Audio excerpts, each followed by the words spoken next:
Hey, this is Marcus watching MTC Media. So I wanted to talk about what Rick Pitino said about there not being point guards anymore in the traditional sense. And this is something that always gets people in my age, my generation, previous generations, all up in this unnecessary tizzy when it comes to this stuff.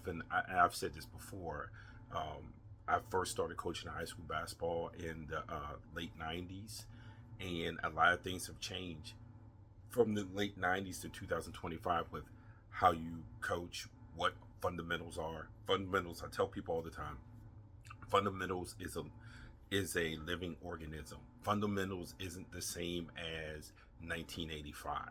So when people say, well, no, kids don't have the fundamentals, it's not true. Kids have a different set of fundamentals than it was when I played in the 80s. When I played in the 80s, coaches frowned upon skip passes. You know, Coaches frowned upon going baseline because that added an extra defender. Now people design stuff to be skipped. Now coaches design for you to go baseline and hammer it across. So a lot of things have changed. And I'll tell you this, part of the what people back when I played would think is unconventional is I don't assign positions. I don't have a point guard, shooting guard, small forward, power forward, center. I don't use those terms. I don't use the terms one, two, three, four, and five. I don't use those terms.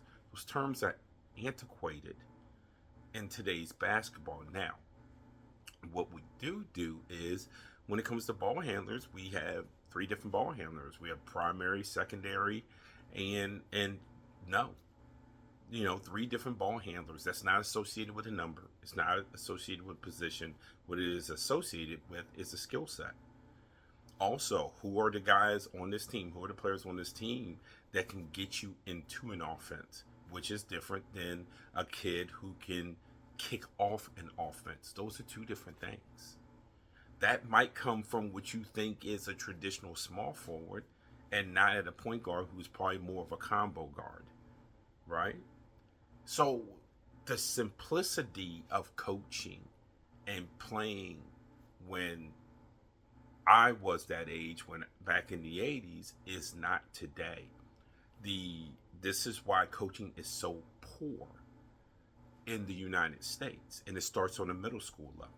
It's why it's so poor. People want to hold on to these antiquated ways of thinking of things, right? Because they don't have the skill set to actually teach it in a way that is beneficial to how the game is being played today.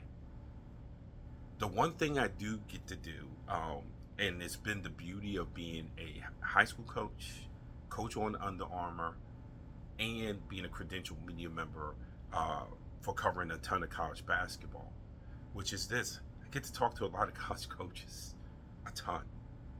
I get to be in their practices quite a bit.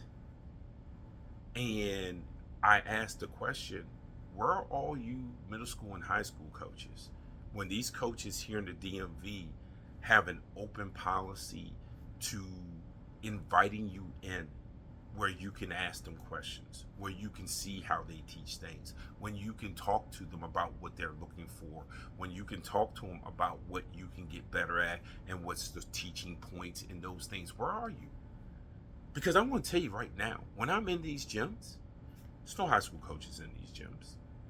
There's no high school coaches taking up these college coaches on an invitation to come in and see how things done, see how we're teaching things. Is that these are the next level for these kids, and you're not there. You're not there. You're not asking the experts. I went to this was last summer. I was at a coach's camp, and I didn't see. Well, I won't say I didn't see any. I saw not even 3% or 4% of the high school coaches in there was from Northern Virginia. A lot of DC coaches were in there. A lot of Maryland coaches was in there. But there wasn't no Northern Virginia coaches in there. Where were you guys? And so public school, private school, it doesn't make a difference. It's not a public school, private school thing, which is why you see such great coaches. The coaches who are working at their craft. And I'll call one out right now. Over at Hayfield, Carlos, head coach over at Hayfield. That's a guy that works at his craft, buddy. They are so well coached, and he knows how to maximize what the skill set is of the kids that he has. And he has an established culture there, and he has trust there because of that.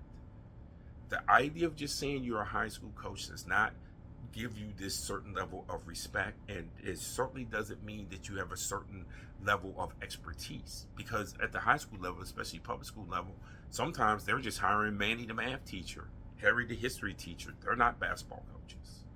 So getting that respect by default does not happen anymore. You have to work at your craft.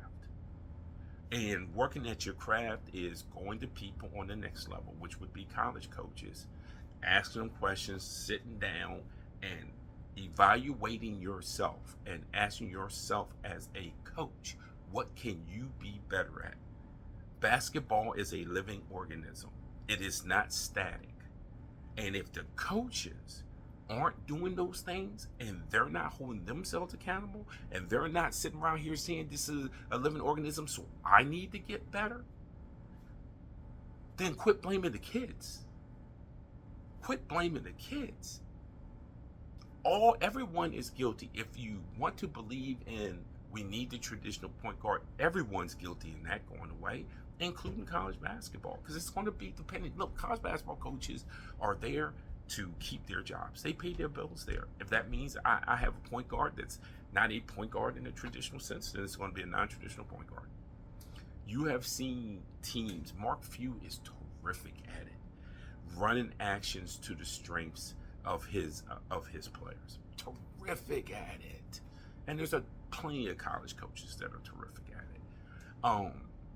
But for the middle school and high school, especially middle school is the worst I've ever seen in the history of mankind with basketball. It is incompetence on top of incompetence.